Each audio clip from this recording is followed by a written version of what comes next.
বৌদি, আরে ওরা চলে এসছে, বরণ করবে তো। দিঠি, হ্যাঁ মা। তোমার ঠাম্মাকে ডাকো।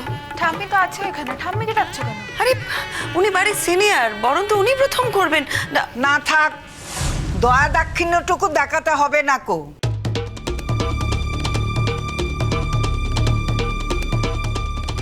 বাড়িতে নতুন বউ এসেছে, ঢোকার মুখে এমন কিছু করবেন না যাতে মেয়েটা ভয় পেয়ে যায়।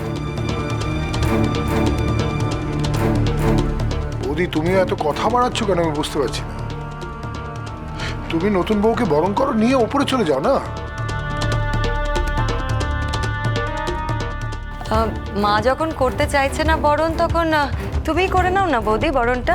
শোনো বলি, তোমার দাদার সাথে আমার ডিভোর্স হয়ে গেছে ঠিকই, কিন্তু ছেলে মেয়েদের সঙ্গে কিন্তু তাদের বাবার ডিভোর্স হয়নি, বা তাদের ঠাম্মার সাথেও তাদের ডিভোর্স হয়নি। আমার হয়তো এই বাড়িতে কোনো অধিকার নেই, কিন্তু টিঙ্কার তো আছে। তার বউ, তার এই বাড়িতে অধিকার আছে, সে এই বাড়ির বউ। বুনি, তুমি তোমার মাকে বোঝাও, এটা কিন্তু ওনার কর্তব্য। উনি তো এত কর্তব্যের কথা বলেন, তো এটা ওনার কর্তব্য বলে ওনার মনে হচ্ছে না? না না, আমাদের কিছু করার দরকার নেই। উনি চিরকাল উনি দাবি করে এসছেন যে এই ছেলে ওনার একার।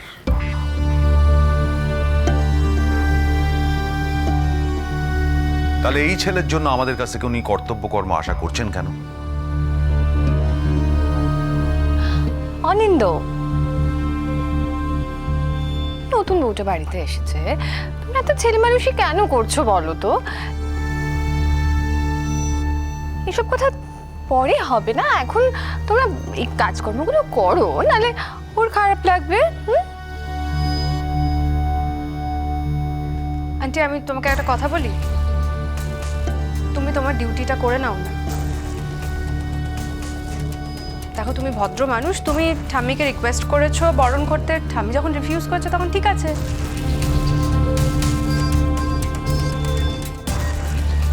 তোমার আর তো কোনো দায়িত্ব রইলো না। এই বরণ ডালা আছে, এবার বরণটা সেরে নাও তো, কতক্ষণ দাঁড়িয়ে থাকবে ওরা?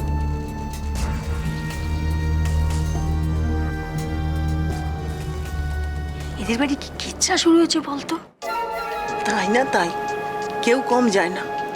যেমন বউ এত বয়সে আর একটা বিয়ে করে কি কেলেঙ্কারি করলো, তেমন এখন তো দেখছি শ্রীময়ীও, ওই যে একজন ভদ্রলোক আসে না, তার সাথে তো এখানে সেখানে যাচ্ছে।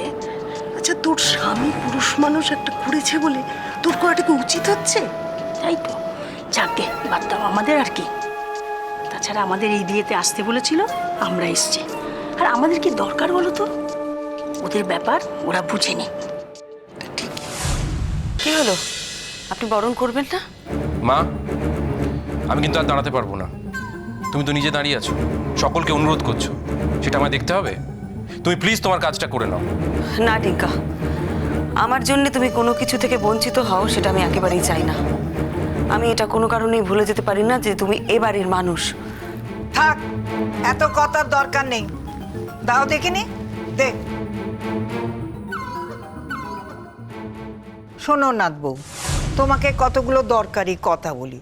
তুমি তো এই বাড়ির বউ হয়ে এলে, বউ হয়ে এসেছো বলে সব সময় ওই টঙে উঠে বসে থেকো না, কেমন? নিচের লোকজনের একটু খোঁজ খবর নেবে, তাদের একটু দেখভাল করবে, তাদের সাথে চারটি কথাবার্তা বলবে, বুঝেছো? শোনো, তোমাকে আর একটা কথা বলি, তোমার শাশুড়ি মা এখন এ বাড়ির কেউ নয়, এটা বুঝেছো তো? আমি এখন সব, সেটা তুমি ভুলে যেও না গো। ঠাম্মি এবার বরণটা করবে? না বাবু, কাজের কথাগুলো না প্রথম দিনই বলে না ভালো, তাই বলে নি। হ্যাঁ, বরফটা করছি।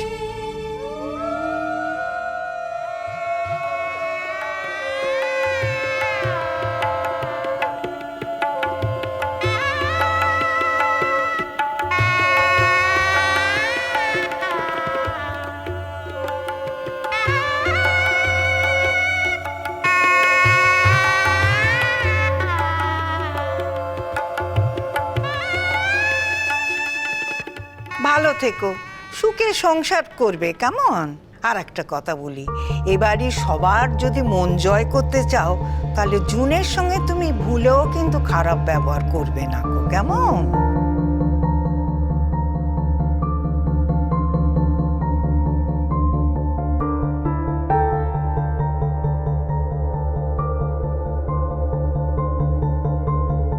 জুনের যদি একবার মনটা জয় করে ফেলতে পারো তাহলে জানবে সবার মন তুমি জয় করে নিয়েছো। আমার জুন, সে কিন্তু যে সে মেয়ে নয়, সেও কিন্তু চাকরি বাকরি করে তোমারই মতো, আবার ঘর সংসারও সামলায়। তোমার শ্বশুর মশাই তাকে যখন বিয়ে করে এনেছে তাকে শাশুড়ি সম্মানটাই দিও, ভুলে যেও না কিন্তু।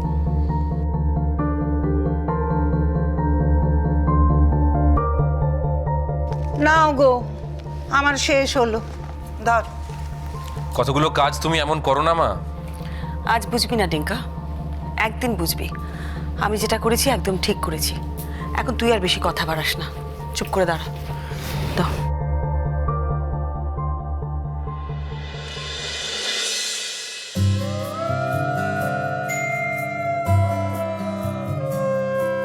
ছিল সুখী গৃহকোণ, সবাইকে ভালোবেসে রোজ নাম চায় তবু জীবন মুচকি হাসে। হঠাৎ অন্য হাওয়া আয়না খুঁজছে মুখ, একটু ভালো লাগায় ইচ্ছে করো সুখ। শ্রীময়ী,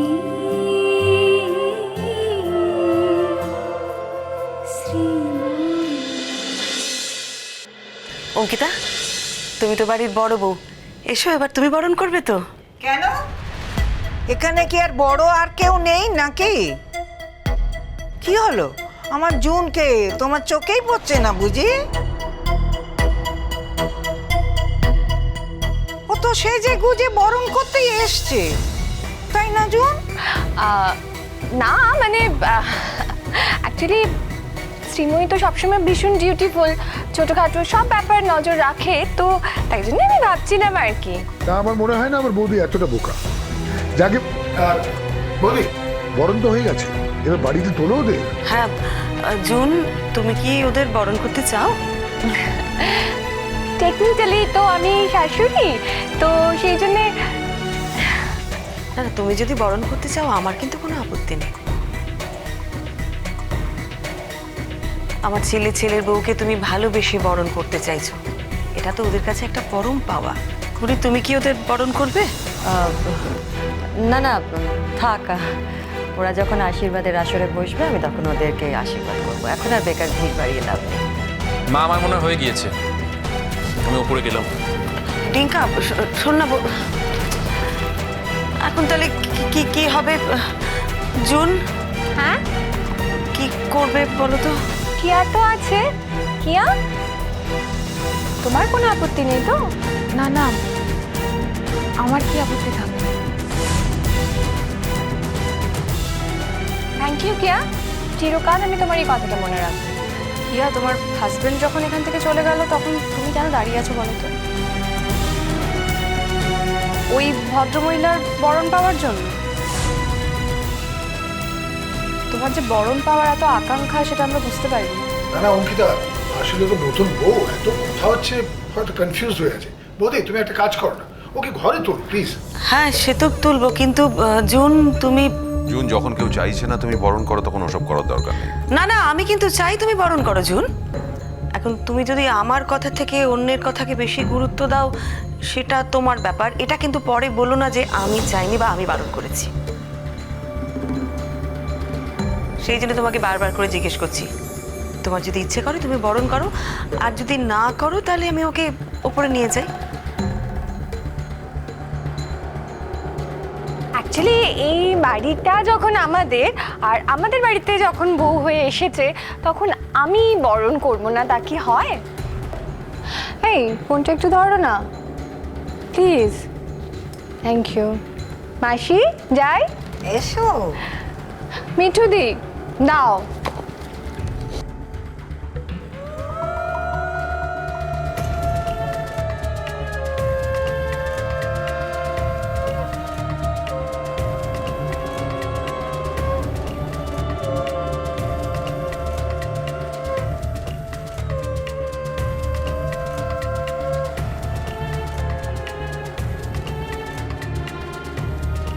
কিয়া সুখে থেকো, ভালো থেকো। আর আমরা কিন্তু তোমার শুভাকাঙ্ক্ষী। মাসি যেরকম বললো আমাদের সাথে সেই সম্পর্ক বজায় রেখো, কেমন? হুম।